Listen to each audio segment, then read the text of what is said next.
അടുത്ത നമ്മൾ പഠിക്കുന്നത് ഇതുവരെ നമ്മൾ പഠിച്ചത് ഓർഡേഴ്സ് വിത്ത് ഒബ്ജക്റ്റ് ആണ്. ഒബ്ജക്റ്റോട് കൂടിയുള്ള ഓർഡേഴ്സ് അല്ലേ, ഒബ്ജക്റ്റോട് കൂടിയുള്ള ഓർഡേഴ്സ് വരുന്ന സമയത്ത് നമ്മൾ എങ്ങനെയാണ് ആൻസർ ചെയ്യാൻ നമ്മൾ പഠിച്ചു അല്ലേ. ലെറ്റ് വെച്ച് അല്ലേ, ഓർഡേർഡ് വെച്ച്, നെഗറ്റീവ് വരുന്ന സമയത്ത് ലെറ്റും ഓർഡേർഡും ഫോർബിഡനും വെച്ചിട്ട് എങ്ങനെയാണ് ആൻസർ ചെയ്യാൻ നമ്മൾ പഠിച്ചു. 3 രീതി പഠിച്ചു അല്ലേ. അടുത്ത നമ്മൾ പഠിക്കുന്നത് ഓർഡേഴ്സ് ആണ് വിത്തൗട്ട് ഒബ്ജക്റ്റ്. ഒബ്ജക്റ്റ് ഇല്ലാത്ത ഓർഡേഴ്സ് ആകുന്ന സമയത്ത് നമ്മൾ എങ്ങനെയാണ് ആൻസർ ചെയ്യാമെന്നാണ്. വളരെ സിമ്പിളാണ്. തന്നിരിക്കുന്ന ഫോർമാറ്റ് ശ്രദ്ധിക്കുക, സിമ്പിളായിട്ട് നമുക്ക് ആൻസർ ചെയ്യാൻ പറ്റും. ഒന്നാമത്തെ ചോദ്യം എന്ന് പറയുന്നത് ഗെറ്റ് ഔട്ട് ആണ്. പുറത്തു പോകാൻ പറയാം, ഗെറ്റ് ഔട്ട്, പുറത്തു പോകും. ഗെറ്റ് ഔട്ടിനെ നമുക്ക് എങ്ങനെ പറയാം? തന്നിരിക്കുന്നത് പാസീവ് വോയിസിൽ ചേഞ്ച് ചെയ്യുന്ന സമയത്ത് അതെന്തായാലും മാറും, you are ordered to get out. എന്തായാലും മാറും, you are ordered to get out. ഈ ഒരു രീതിയിൽ മാത്രമേ നമ്മൾ പറയൂ. ഗെറ്റ് ഔട്ട് എന്തായാലും മാറും, you are ordered to get out. കാരണം നമ്മൾ ലെറ്റ് പറയുന്ന സമയത്ത് ലെറ്റിൽ നമുക്ക് എന്ത് വേണം? ഒബ്ജക്റ്റ് വേണ്ടേ. ലെറ്റ് പ്ലസ് എന്താണ്, നമുക്ക് അവിടെ ഒബ്ജക്റ്റ് വേണം. ഒബ്ജക്റ്റ് ഇല്ലാത്തതുകൊണ്ട് ലെറ്റ് ഫോമിൽ നമ്മൾ പറയില്ല. അപ്പോൾ സോ എന്തായാലും മാറും, get out, you are ordered to get out എന്നായിട്ട് മാറും. ഡു ഇറ്റ് ആണെങ്കിലോ, ഡു ഇറ്റ് അല്ലേ, you are ordered to do it. Do it എന്തായാലും മാറും, you are ordered to do it. Clear ആണോ? So get out and do it നിങ്ങൾക്ക് മനസ്സിലായിട്ടുണ്ടാവുമെന്ന് കരുതുന്നു. ഓർഡേഴ്സ് വിത്തൗട്ട് ഒബ്ജക്റ്റ് ആകുന്ന സമയത്ത് you are ordered to get ഔട്ടും you are ordered to do ഇറ്റും ആണ്. ക്ലിയർ ആണോ? ഓക്കെ. ദെൻ അത് നെഗറ്റീവിലേക്ക് പറയുകയാണെങ്കിലോ, നെഗറ്റീവിലേക്ക് പറയുകയാണെങ്കിൽ നമ്മൾ ഓർഡർ ഫോമിലും ഫോർബിഡൻ ഫോമിലും അല്ലേ, ഓർഡേർഡ് എന്ന് പറയുന്ന ഫോമിലും ഫോർബിഡൻ എന്ന് പറയുന്ന ഫോമിലും 2 രീതിയിൽ നമുക്ക് എന്ത് പറയാം, നെഗറ്റീവ് പറയാം. ഡോണ്ട് ടച്ച്, ചോദ്യം നോക്കാം, ഡോണ്ട് ടച്ച് ആണ് ചോദ്യം എന്ന് കരുതുക, തൊടരുത് അല്ലെ. നമുക്ക് എന്ത് പറയാം, യു ആർ ഓർഡേർഡ് അല്ലെ, യു ആർ ഓർഡേർഡിന് ശേഷം നമുക്ക് എന്ത് ചേർക്കും, നോട്ട് ചേർക്കും, നോട്ട് ടു ടച്ച് അല്ലെ. എന്താണ് ചോദ്യം, അതങ്ങനെ തന്നെ അല്ലെ. You are ordered not to touch. Don't touch നമുക്ക് എങ്ങനെ പറയാം, you are ordered not to touch എന്ന് പറയാം. അടുത്ത നോക്കൂ, do not go there. Do not go there എന്ന് പറയുന്നത് എങ്ങനെയാണ്, ഡോണ്ട് ഗോ ദർ തന്നെയാണ് എന്ത്, do not go there. Don't go there തന്നെയാണ് എന്ത്, do not go there. So നമുക്ക് ഡോണ്ട് ഗോ ദർ അല്ലെങ്കിൽ ഡു നോട്ട് ഗോ ദർ, അതായത് നോട്ടിന്റെ ചുരുക്ക രൂപമായിട്ടാണ് ഇൻറ്റ് നമ്മൾ യൂസ് ചെയ്യുക അല്ലെ. നോട്ട് എന്ന് പറയുന്നതിന് ചുരുക്ക രൂപമായിട്ടാണ് നമ്മൾ ഇൻറ്റ് യൂസ് ചെയ്യുക. സോ ഇത് 2 3 തന്നെയാണ്. ഡോണ്ട് ഗോ ദറും ഡു നോട്ട് ഗോ ദറും സെയിം തന്നെയാണ്. അത് നമുക്ക് ഇങ്ങനെ പാസീവ് വോയിസിലേക്ക് പറയാം. നോക്കാം, ഇത് നമ്മൾ പാസീവ് വോയിസിൽ പറയുന്ന സമയത്ത് ഒന്നാമത്തെ രീതി എന്താ, you are ordered not to go there അല്ലെ. You are ordered not to go there. You are ordered പറയാം, ശേഷം എന്താ, നോട്ട് ടു അല്ലെ ഗോ ദർ. എന്താണോ ഒബ്ജക്റ്റ് അതങ്ങനെ തന്നെ കൊണ്ട് ചെയ്ത്, you are ordered not to go there. അല്ലെങ്കിൽ ഫോർബിഡൻ വെച്ച് പറയുകയാണെങ്കിലോ, you are forbidden to go there അല്ലെ. നോട്ട് ഒഴിവാക്കിയിട്ടുള്ള ബാലൻസ് ഏതാ, ഗോ ദർ ആണ് ഇത്. You are forbidden to go there. So do not go there അല്ലെങ്കിൽ ഡോണ്ട് ഗോ ദർ നമുക്ക് എങ്ങനെ പറയാം, you are ordered not to go ദറോ അല്ലെങ്കിൽ എന്താ, you are forbidden to go ദറോ. ക്ലിയർ ആണോ? ഓക്കെ. അപ്പോൾ നെഗറ്റീവ് ശ്രദ്ധിക്കുക, നെഗറ്റീവ് വിത്തൗട്ട് ഒബ്ജക്റ്റ് ആണെങ്കിൽ don't touch, you are ordered not to touch, you are forbidden to touch. അല്ലെങ്കിലോ ഡു നോട്ട് അല്ലെങ്കിൽ ഡോണ്ട് ഗോ ദർ ആണെങ്കിൽ ഡു നോട്ട് ഗോ ദർ അല്ലെങ്കിൽ don't go there 2 രീതിയിൽ പറയാം. എങ്ങനെ പറയാം, you are ordered not to go there അല്ലെങ്കിൽ എങ്ങനെ പറയാം, you are forbidden to go there. എല്ലാവർക്കും മനസ്സിലായിട്ടുണ്ടാവുമെന്ന് കരുതുന്നു. ശ്രദ്ധിക്കട്ടോ, എക്സാമിന് ചോദിക്കും. Suggestions and moral suggestions. Suggestions അല്ലെങ്കിൽ മോറൽ സജഷൻസ്. മോറൽ എന്ന് പറഞ്ഞിട്ടുണ്ടെങ്കിൽ ഗുണപാഠം അല്ലെങ്കിൽ സദാചാരം എന്നൊക്കെ പറയാം. തന്നിരിക്കുന്ന ഇംപറേറ്റീവ് സെന്റൻസ് സജഷൻസ് അല്ലെങ്കിൽ മോറൽ സജഷൻസ് ആണെങ്കിൽ എങ്ങനെയാണ് നമ്മൾ ആക്റ്റീവ് വോയിസ് നിന്ന് പാസീവ് വോയിസിലേക്ക് ചേഞ്ച് ചെയ്യാവുന്നതാണ്. അപ്പോൾ തന്നിരിക്കുന്ന സെന്റൻസ് നമുക്ക് തന്നിരിക്കുന്ന എന്തെങ്കിലും ഒരു ഗുണപാഠമാണ് അല്ലെങ്കിൽ എന്തെങ്കിലും അഭിപ്രായമാണ് ഒക്കെ ആണെങ്കിൽ അത്തരം സെന്റൻസുകൾ നമ്മൾ ആക്റ്റീവ് വോയിസിൽ നിന്ന് പാസീവ് വോയിസിലേക്ക് മാറ്റുന്നത് ഓർഡേർഡ് ആയിരിക്കില്ല അല്ലേ. നേരത്തെ ഒക്കെ നമ്മൾ എന്താ ഓർഡേർഡ് അതേപോലെ ഫോർബിഡൻ എന്നൊക്കെ യൂസ് ചെയ്ത്, അതൊക്കെ എന്താണ്, ഒരു കൽപ്പനയാണ് അല്ലേ, ചെയ്യാൻ പറയുന്ന കാര്യങ്ങളാണ്. അടുത്ത സജഷൻസ് അഭിപ്രായങ്ങളാകുന്ന സമയത്ത് അവിടെ ഓർഡേർഡ് വരുമോ? ഇല്ല അല്ലേ, ഉറപ്പാണ്. സോ അത്തരം സെന്റൻസുകളെ നമ്മൾ എങ്ങനെയാണ് ആക്റ്റീവ് വോയിസിന് പാസീവ് വോയിസിൽ ചേഞ്ച് ചെയ്യാൻ നോക്കാം. ഒന്നാമത്തെ സജഷൻസ് ആൻഡ് മോറൽ സജഷൻസിൽ ആദ്യത്തെ ക്വസ്റ്റ്യൻ നോക്കാം, help the needy woman. Help the needy woman എന്ന് പറയുന്ന സെന്റൻസ് നമുക്ക് 2 രീതിയിൽ ആക്റ്റീവ് വോയിസിൽ നിന്ന് പാസീവ് വോയിസിൽ ചേഞ്ച് ചെയ്യാം. First one and second one. ആദ്യത്തേത് എന്താണെന്ന് വെച്ചിട്ടുണ്ടെങ്കിൽ ഇവിടെ ഹെൽപ്പ് എന്ന് പറയുന്ന ഇതാണെന്ത്, വെർബ്. ദ നീഡി വുമൺ ആണ് ദ ഒബ്ജക്റ്റ് അല്ലേ, ദ നീഡി വുമൺ അതാണ് ദ ഒബ്ജക്റ്റ്. സോ എന്ത് ചെയ്യണം, തന്നിരിക്കുന്ന സെൻറ്റൻസിൽ ആക്റ്റീവ് വോയിസും പാസീവ് വോയിസും ചേഞ്ച് ചെയ്യുമ്പോൾ അല്ലേ ആവശ്യക്കാരെ, ആവശ്യമുള്ള സ്ത്രീയെ നമ്മൾ സഹായിക്കണമെന്നാണ് അല്ലേ, ഹെൽപ്പ് ദ നീഡി വുമൺ അല്ലേ, ആവശ്യമുള്ളവരെ നമ്മൾ സഹായിക്കണം അല്ലെ, സഹായം ആവശ്യമുള്ളവരെ എന്ത് ചെയ്യണം, സഹായിക്കുക അല്ലേ. സോ ദ നീഡി വുമൺ ഇതാണ് the object, the needy woman നമ്മൾ എടുത്തേരി. പിന്നെ റിമൈനിങ് പാർട്ടിൽ എങ്ങനെ വരിക, should plus be plus V3 എങ്ങനെ വരും, object plus should plus be plus V3 എന്നാണ്. അതായത് ഒബ്ജക്റ്റ് എന്താണ്, ദ നീഡി വുമൺ ആണ്. Then should plus be plus ഹെൽപ്പിൻ്റെ V3 ഫോം ആയിട്ടില്ല, എന്തായിട്ട് മാറും, ഹെൽപ്ഡ് ആയിട്ട് മാറും. So help the needy woman നമുക്ക് ഇങ്ങനെ ആക്റ്റീവ് വോയിസിന് പാസീവ് വോയിസിൽ ചേഞ്ച് ചെയ്യാം.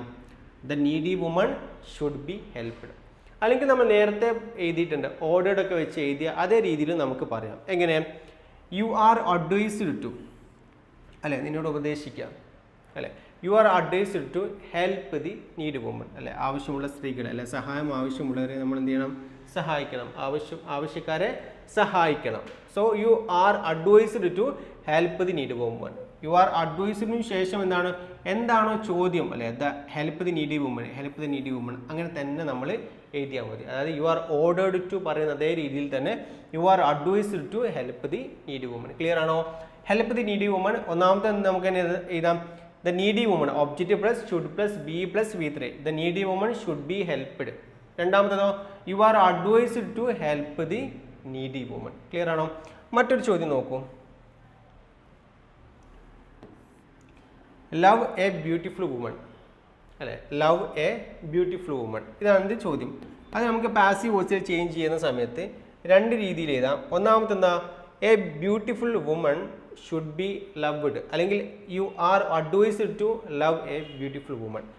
ആദ്യത്തെ രീതി എന്താണ്, തന്നിരിക്കുന്ന സെൻറ്റൻസിലെ ഒബ്ജക്റ്റ് ഏതാണ്, ഒബ്ജക്റ്റ് എന്ന് പറയുന്നത് എ ബ്യൂട്ടിഫുൾ വുമൺ ആണ് അല്ലേ, ഒബ്ജക്റ്റ് എന്താണ്, എ ബ്യൂട്ടിഫുൾ വുമൺ ആണ്. So A beautiful woman, A beautiful woman.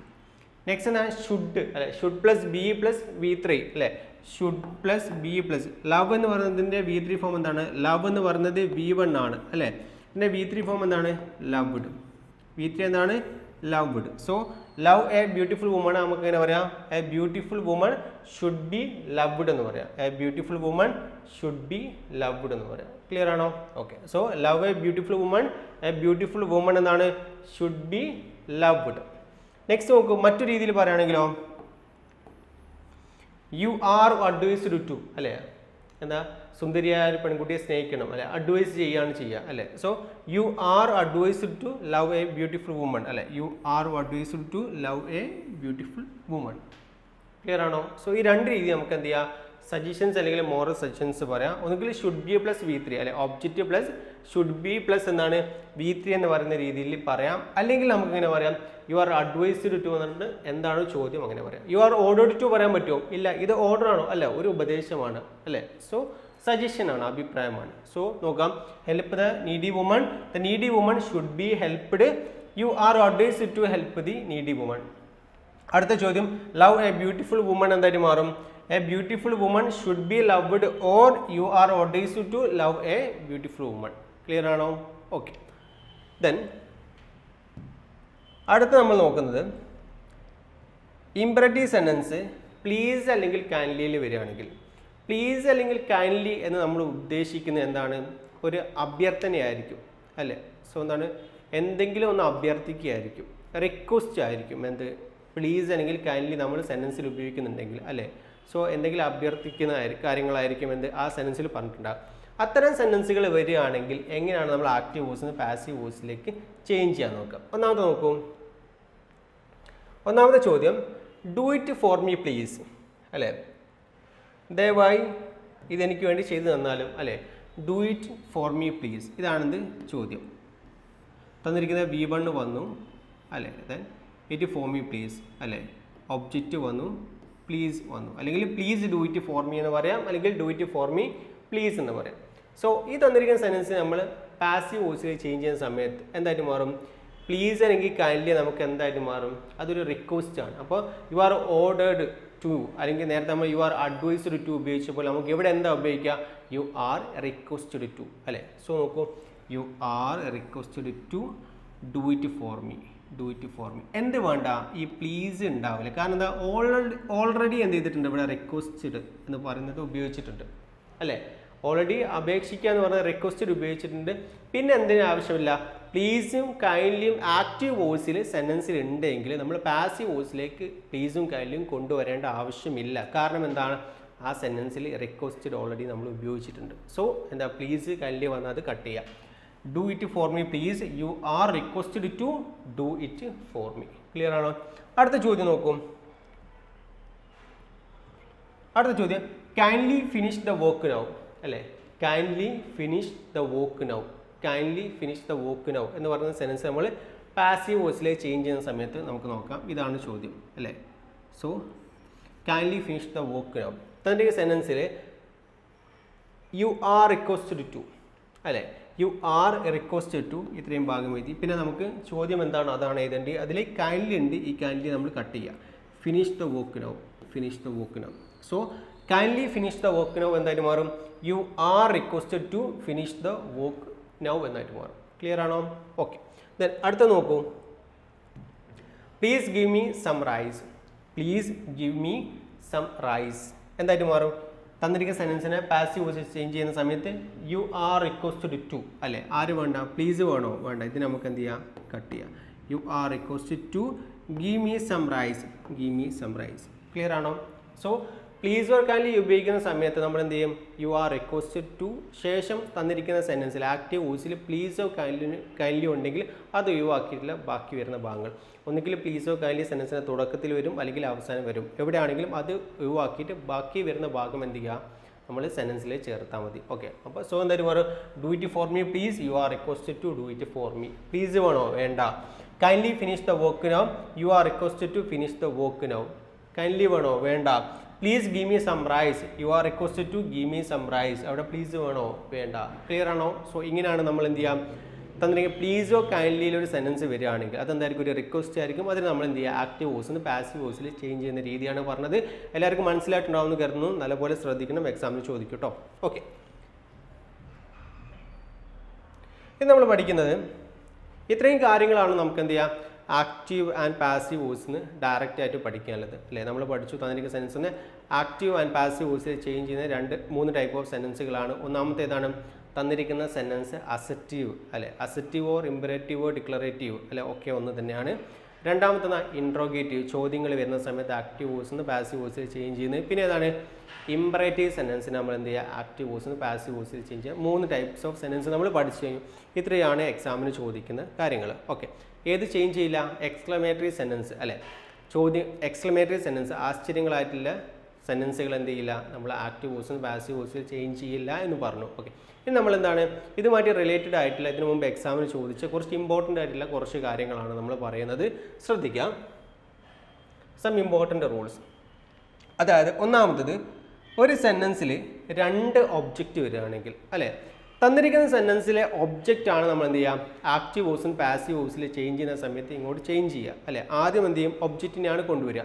ചോദ്യത്തിൽ 2 ഒബ്ജക്റ്റ് ഉണ്ടെങ്കിൽ നമ്മൾ ആരെ എടുക്കും, 2 ഒബ്ജക്റ്റിനെയും ഏത് രീതിയിൽ നമ്മൾ കാണിക്കും, അതാണ് നമ്മൾ പഠിക്കാൻ പോകുന്നത്. നോക്കാം. ഒരു സെൻറ്റൻസിൽ 2 ഒബ്ജക്റ്റ് വരിക, 2 ഒബ്ജക്ട്സ്. ചോദ്യം ഇതാണ്, he gave me a book.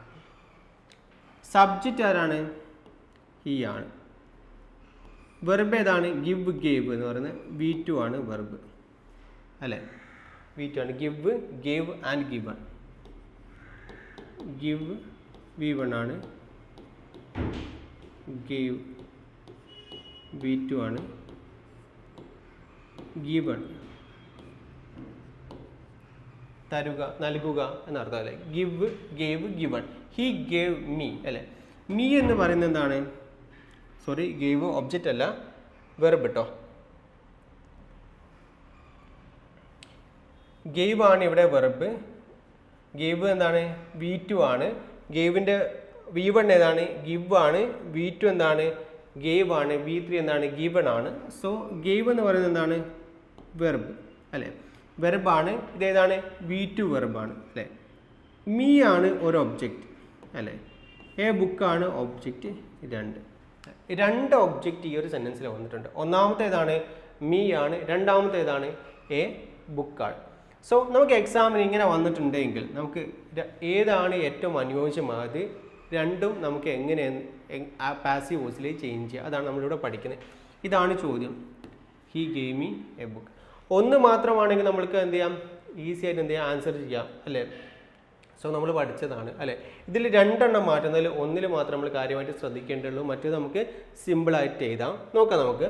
ഒന്നാമത്തെ രണ്ട് ഒബ്ജക്റ്റ് ഉണ്ട്, മീ ഉണ്ട്, എ ബുക്ക് ഉണ്ട്. നമ്മൾ ആദ്യം എടുക്കുന്നത് മീ എന്ന് പറയുന്നത് അല്ലെ, രണ്ട് ഒബ്ജക്റ്റിൽ ഒന്നാമത്തെ ഏതാണ്, പേഴ്സണൽ ഒബ്ജക്റ്റ് ആയിട്ടുള്ള മീ അല്ലെ.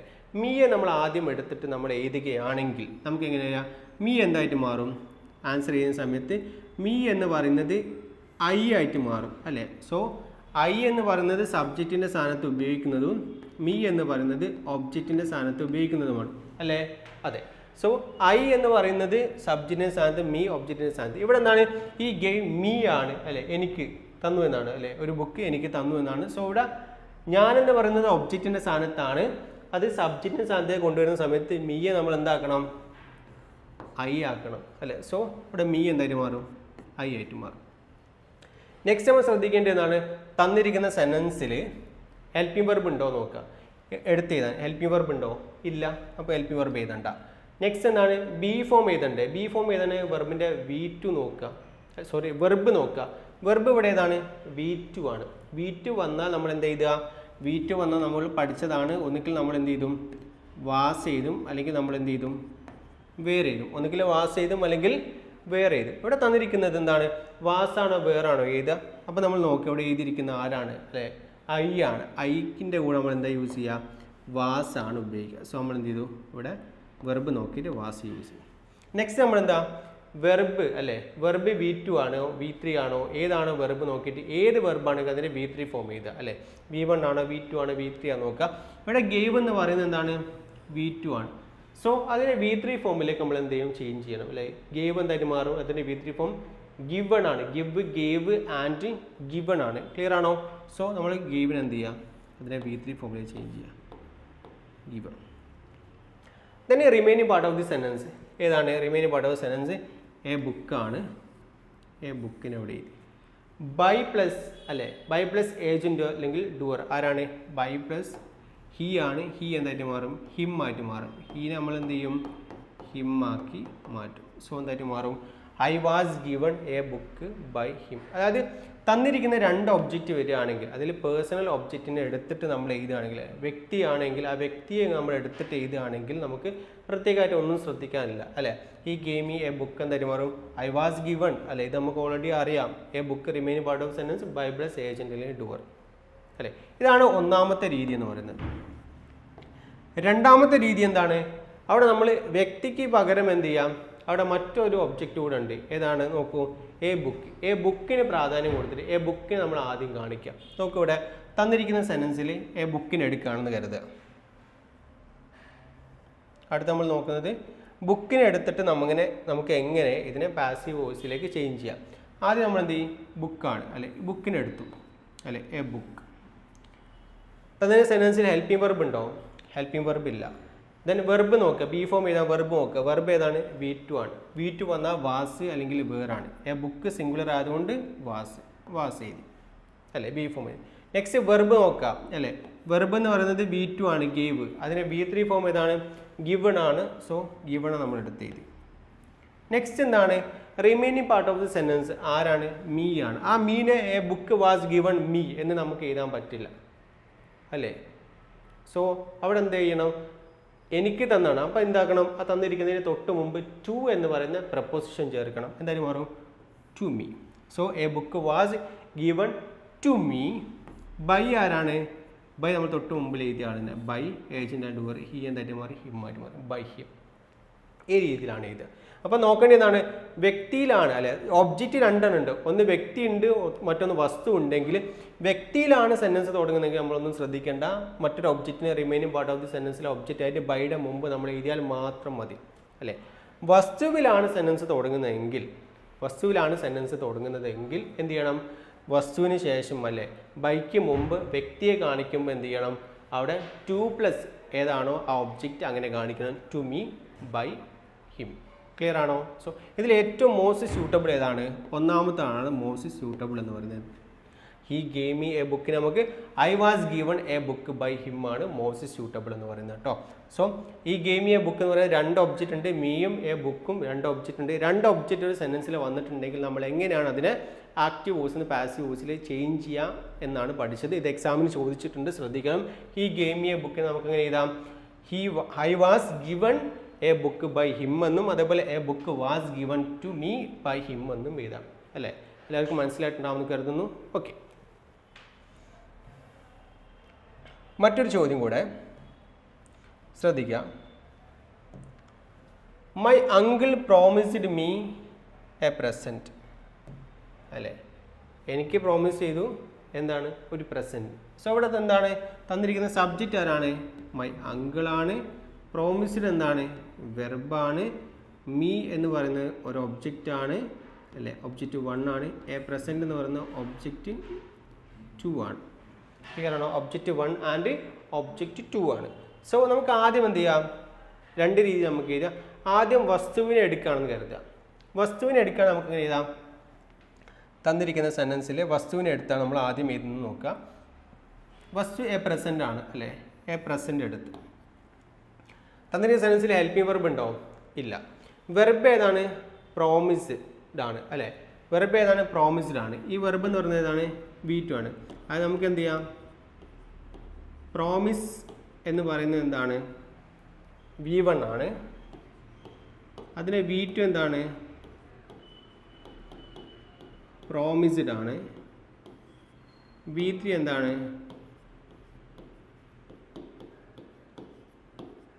പ്രോമിസ്ഡ് ആണ്. So promise, promised and promised ആണ്. പ്രോമിസ് ആണ് V1, promised V2 and promised V3. So my uncle subject, promised വെർബാണ്, മീ ഒരു ഒബ്ജക്റ്റ് ആണ്, എ പ്രസൻറ്റ് മറ്റൊരു ഒബ്ജക്റ്റ് ആണ്. സോ ഇവിടെ എന്താണ് രണ്ട് രീതി നമ്മൾ എഴുതുന്ന സമയത്ത് ആദ്യം നമ്മൾ വസ്തുവിനെ എടുത്തു, എ പ്രസൻറ്റ് അല്ലേ? സോ ഇവിടെ വെർബ് ഏതാ നമുക്ക് നോക്കണം. ഹെൽപ്പിംഗ് വെർബ് ഇല്ല എടുത്ത് എഴുതാൻ അല്ലേ? പ്രോമിസ്ഡ് എന്ന് പറയുന്ന വെർബാണ്. വെർബ് ഏതാണ് ഇവിടെ? V2 ആണ് അല്ലേ? വെർബ് ഏതാണ്? V2 ആണ്. V2 ആയതുകൊണ്ട് നമ്മൾ എന്ത് യൂസ് ചെയ്യും? വാസ് അല്ലെങ്കിൽ വേർ അല്ലേ? വെർബ് V2 വന്നാൽ ബി ഫോം നമ്മൾ പഠിച്ചതാണ്. വാസ് അല്ലെങ്കിൽ എന്ത് ഉപയോഗിക്കും? വേർ ഉപയോഗിക്കും. തന്നിരിക്കുന്ന വെർബ് അല്ലെ അടിസ്ഥാനമാക്കിയിട്ട് നമ്മൾ എന്ത് ചെയ്യുക? ബി ഫോം യൂസ് ചെയ്യാം. സോ ഇവിടെ നമുക്ക് പ്രോമിസ്ഡ് എന്ന് പറയുന്ന വെർബ് ഏതാണ്? V2 ആണ് അല്ലേ? സോ തന്നിരിക്കുന്ന V2 ആയതുകൊണ്ട് ഇവിടെ നമുക്ക് എ പ്രസൻറ്റ് സിംഗുലർ ആയതുകൊണ്ട് നമ്മൾ എന്തായിട്ട് എഴുതും? വാസ്. എ പ്രസൻറ്റ് എന്ന് പറയുന്നത് സിംഗുലർ ആയതുകൊണ്ട് അവിടെ ഏതാ എഴുതുക? വാസ് ആണ് എഴുതുക അല്ലേ? സിംഗുലറിൻ്റെ കൂടെ നമ്മൾ എന്താ? വാസ്. അവിടെ എ പ്രസൻറ്റിന് പകരം അല്ലെ അത് പ്ലൂറൽ പ്രസൻസ് ആയിരുന്നെങ്കിൽ അല്ലെ പ്ലൂറൽ ആയിരുന്നെങ്കിൽ നമുക്ക് എന്ത് ചെയ്താമായിരുന്നു? വേറെ എഴുതാമായിരുന്നു. എ പ്രസൻറ്റ് സിംഗുലർ ആയതുകൊണ്ട് വാസ് ചെയ്ത്. പ്രോമിസ്ഡ് നെക്സ്റ്റ് നമുക്ക് എന്താ? വെർബിൻ്റെ V3 ഫോം എഴുതണം. പ്രോമിസ്ഡ് എന്ന് പറയുന്നത് എന്താണ്? V2 ആണ്. അതിന് V3 ഏതാണ്? പ്രോമിസ്ഡ് തന്നെയാണ്. So promised. നെക്സ്റ്റ് നോക്കൂ, ഇവിടെ എന്താണ്? വ്യക്തിയാണ് ഒബ്ജക്റ്റ് ആയിട്ട് വന്നിരിക്കുന്ന ആൾ അല്ലേ? അപ്പോൾ നമ്മൾ എന്ത് ചെയ്യും? 2+ എന്ത് ചെയ്യും? വ്യക്തി ചെയ്തു ടു മീ. ബൈ ആരാണ്? ബൈ മൈ അങ്കിൾ അല്ലേ? മൈ അങ്കിൾ എന്താണ്? അത് അങ്ങനെ തന്നെ ചെയ്തു മൈ അങ്കിൾ. അതിൽ മാറ്റമൊന്നും ഉണ്ടാവില്ല അല്ലേ? നൗൺ ആയിട്ട് ഉപയോഗിക്കുന്നത്. So a present was promised to me by my uncle. അവിടെ മൈക്ക് മാറ്റമൊന്നും ഉണ്ടാവില്ല കേട്ടോ. സോ പൊസസീവ് ആണ്. സോ അങ്ങനെ തന്നെ യൂസ് ചെയ്യാം. My uncle. So my uncle. My father, my father. My mother, my mother. Okay. So my uncle promised me a present. A present was promised to me by my uncle. Clear ആണോ? Okay, ഇതാണ് ഒന്നാമത്തെ രീതി. രണ്ട് നമുക്ക് എങ്ങനെ എഴുതാം? My uncle promised me a present അല്ലേ? I was promised a present by my uncle. അതായത് ആദ്യം എന്ത് ചെയ്യുക? വ്യക്തി എടുത്താൽ മീ എന്തായിട്ട് മാറും? ഈ നമ്മൾ തൊട്ടുമുമ്പ് പറഞ്ഞാണ് മീ ഐ ആയിട്ട് മാറും അല്ലേ? നെക്സ്റ്റ് എന്താണ്? തന്നിരിക്കുന്ന സെൻറ്റൻസിൽ വെർബ് നോക്കിയിട്ടാണ് ബി ഫോം യൂസ് ചെയ്യുക. പ്രോമിസ്ഡ് V2 ആണ് അല്ലേ? V2 ആയതുകൊണ്ട് നമ്മൾ എന്ത് ചെയ്യും? തന്നിരിക്കുന്നത് V2 ആയതുകൊണ്ട് നമ്മൾ വാസ് അല്ലെങ്കിൽ വേർ യൂസ് ചെയ്യും. ഇവിടെ ഐ ആയതുകൊണ്ട് നമ്മൾ എന്ത് യൂസ് ചെയ്യും? വാസ് യൂസ് ചെയ്യും. ക്ലിയർ ആണോ? പ്രോമിസ്ഡ് എന്ന് പറയുന്നത് V2 ആണ്. അതിനെ V3 ഏതാണ്? പ്രോമിസ്ഡ് തന്നെയാണ്. സോ നമ്മൾ എന്ത് ചെയ്തു? പ്രോമിസ്ഡ് തന്നെ എഴുതി അല്ലേ? പ്രോമിസ്ഡ് എന്ന് പറയുന്നത് V2 ആണ്. അതിനെ V3 ഏതാണ്? പ്രോമിസ്ഡ് തന്നെയാണ്. സോ നമ്മൾ എന്ത് ചെയ്തു? പ്രോമിസ്ഡ് തന്നെ എഴുതി. പിന്നെ remaining part of the sentence ആയിട്ട് എന്ത് ചെയ്താൽ മതി? എ പ്രസൻറ്റ് എഴുതിയാൽ മതി. അടുത്ത ഒബ്ജക്റ്റിൻ്റെ അല്ലേ? വ്യക്തിയല്ല, വസ്തു ആയതുകൊണ്ട് എ പ്രസൻറ്റ്. ബൈ ആരാണ്? My uncle. ഇവിടെ എഴുതിയ മൈ അങ്കിൾ തന്നെ. ക്ലിയർ ആണോ? ഓക്കെ, അപ്പോൾ my uncle promised me a present എന്തായിട്ട് മാറും? A present was promised to me by my uncle. അല്ലെങ്കിൽ നമുക്ക് തന്നെ പറയാം I was promised a present by my uncle. Clear ആണോ? ഇത് രണ്ടും നിങ്ങൾക്ക് മനസ്സിലാക്കണമെന്ന് കരുതുന്നു. എക്സാമിന് ചോദിക്കും, കൃത്യമായിട്ട് മനസ്സിലാക്കുക. രണ്ട് ഒബ്ജക്റ്റ് വന്നാൽ ഇവിടെ പ്രത്യേകമായിട്ട് ഒന്നുമില്ല. വ്യക്തിയിലാണ് തൊടുന്നതെങ്കിൽ ഒന്നും ശ്രദ്ധിക്കാനില്ല. വസ്തുവിലാണ് തൊടുന്നതെങ്കിൽ അവസാനം അല്ലെ റിമൈനിങ് പാർട്ട് ഓഫ് ദി സെൻറ്റൻസിൽ ഒരു വ്യക്തിയുടെ ഒബ്ജക്റ്റ് യൂസ് ചെയ്യുകയാണെങ്കിൽ അവിടെ ടു പ്ലസ് എന്ത് ചെയ്യും? ഒബ്ജക്റ്റ് യൂസ് ചെയ്യണമെന്ന് മാത്രമേ ഉള്ളൂ. ക്ലിയർ ആണോ? എല്ലാവർക്കും മനസ്സിലാക്കണമെന്ന് കരുതുന്നു. ഓക്കെ.